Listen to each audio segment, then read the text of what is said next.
horweyn geela oo ku rakaadanaya jidhaamihii ka haray hogashii guga ee halkan ku hortay habeen hore.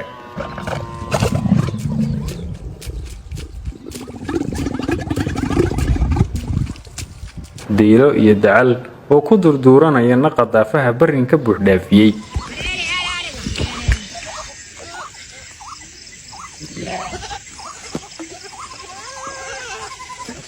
dhalinyaro ku damaashaadaysa bartamaha duuga balliyada iyo sanqadha xoolaha waa sumadaha aad ku arkayso haddii aad ku safarto dhulka nabadda iyo barwaaqada ah ee gobolka Mudug bartamaha Soomaaliya.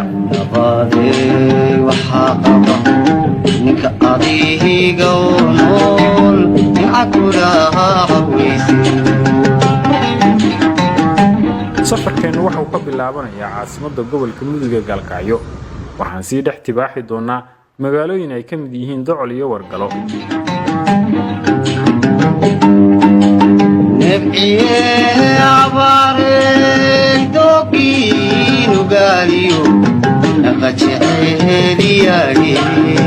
waa Docol waxay ku suntan tahay dhul cagaaran. cirif ka cirif waa magaalo sii koraysa.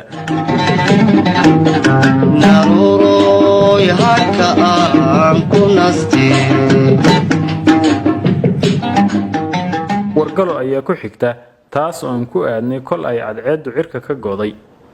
xeelelyowga habeenka ayaan wadada cagta sii saarnay annagoo jidkan hobyo koonfur kaga bayrnay. indoora kolkii aan ku sii dheelmanay rastadan waxaan sii istaagnay Dowgaab oo habeenka hoyaadku ahaa si aan ku nagaan doono dhowrkan habeen ee soo socda.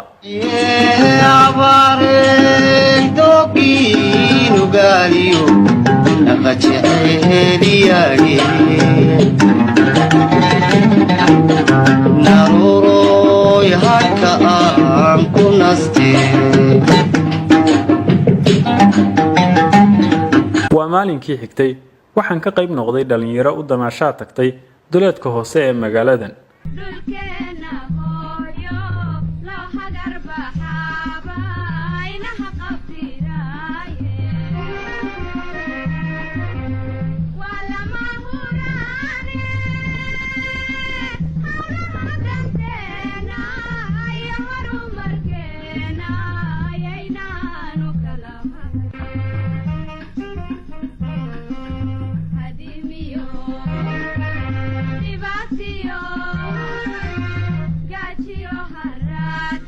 maanta waxaan joognaa magaalada dalxiiseedka Dowgaab oo ku taal koonfurta gobolka Mudug. magaaladan waxa waaye magaalo aad u qurux badan oo dhanka diinta iyo dhanka waxbarashada horumar ballaaran ka sameysay. waxaana maanta nagu yimid dad wariyaal ah oo ka yimid oo ka mid yahay saaxiibkeen Barkhadle.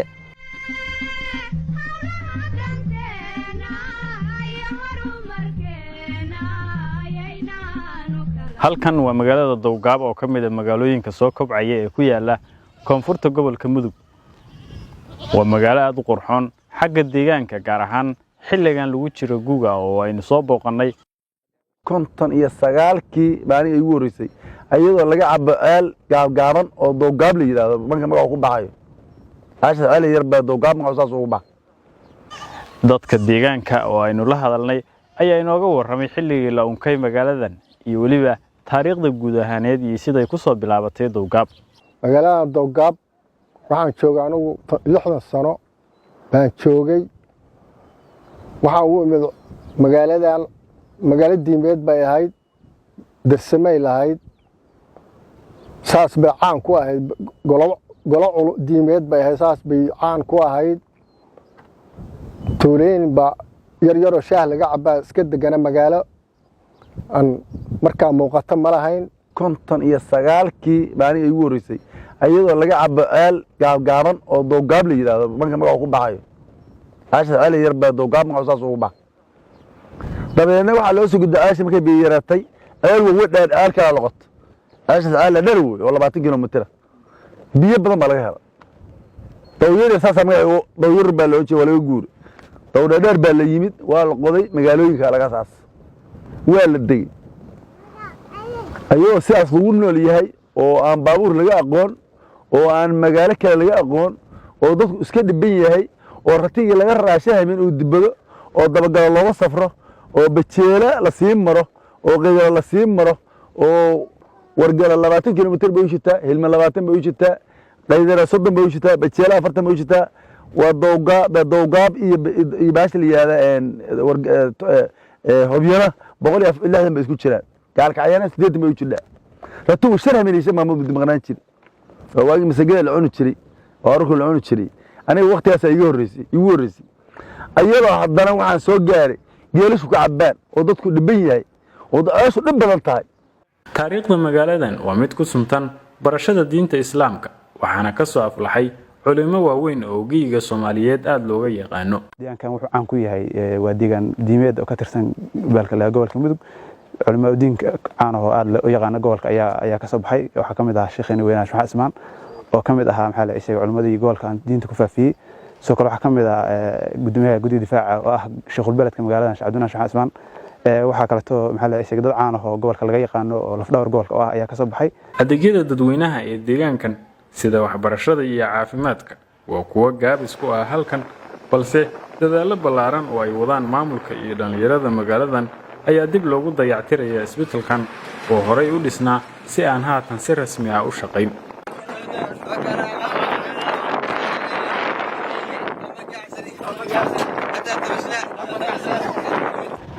waxaa joognaa hadda meeshaan daal ku ran yahay isbitaalkii deegaanka Dowgaab dadka deegaanka degan ay ku dhistaan isxilqaanka iyo iska wax u qabso isbitaalkan oo saatan u eg oo dhismaha noocan ah oo dadka ay u dhistaan in walba daal ku ran yahay hal ku darso lagu dhisay haddana la wado deedkan meeshaan ka socdo iyo dhagaxan la rogayo oo ah boqol lagu dhiftay oo la rabo hadda in la dhiso shaqada ay socoto waxa marka daal ku ran walaalaha muxsanaanta meel kasta ay joogaan meeshaan deegaanka waxa ku nool iyo agagaarkiisa oo yaraan nawaaxigiisa adigu naxwa daal ku ran saddex kun qof adigu waa ku nooshahay waxa weey marka in walaalaha muxsanaanta meel kasta la joogo in waxa rabnaa daal ku ran la ka caawiyo daal ku ran dadka saqaanka wada meeshaan oo intaan martay in la ka caawiyo xagga caafimaadka xagga dhaqaatiirta xagga daawada ma leh deegaanka intaas u joogo meelna waxaan ugu soo daal ku ran kalkacyo oo jirta daal ku ran 80 kilomitir meelna daal ku ran baxka loo jiray hobyo kale 160 kilomitir meelahaas